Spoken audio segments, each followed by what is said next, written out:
T'es sûr de toi là pour le déguisement de viking? Mais ouais, ça va gérer, ils y verront du feu. Ah, ce garlot est terminé. Il est temps de réagir à chaud.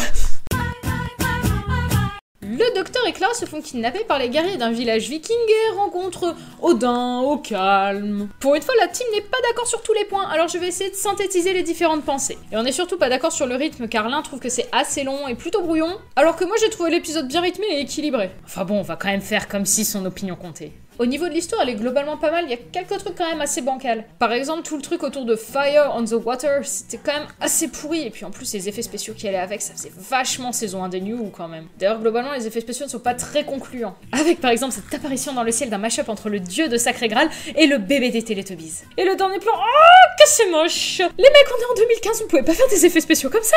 L'intrigue principale, elle, est assez vite mise de côté par les histoires personnelles du docteur et de Ashildr. Et les méchants, quant à eux, sont plutôt anecdotiques. Ils sont assez sympas, mais ils servent surtout de prétexte pour développer le personnage du docteur. Le docteur, lui, est toujours dans sa phase torturée, se posant plein de questions existentielles, mais cette fois-ci, on a des vraies réponses. La véritable question étant, est-ce qu'ils vont vraiment se servir de ces réponses ou complètement les mettre à la trappe comme ça leur arrive souvent? D'ailleurs, attardons-nous un petit peu sur la grosse révélation autour du docteur. Cette scène joue pas mal sur le côté nostalgique des fans sans pour autant tomber dans le drama comme ça a été le cas avec Deep Breath.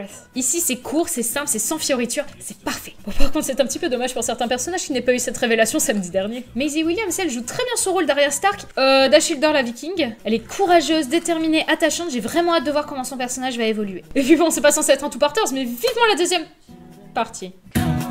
Give stuff away. Give stuff away. Give stuff away. Zombies les zombies! Et à la semaine prochaine! Ah